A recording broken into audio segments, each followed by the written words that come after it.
গাছের পাতা নড়ে যার ইশারায়, সে পাখ পাখালি রাহার জোগা। সৌর জগৎ চলে যার হুকুমে, শস্য ফসল ফলে তার রহমে।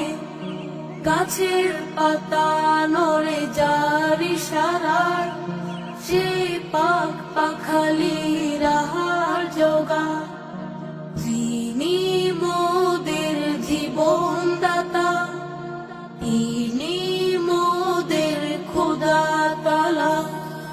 রিজিকের মালিক আল্লাহ তাআলা, তিনি রিজিক দেনেওয়ালা, তিনি সবার সর্বদাতা।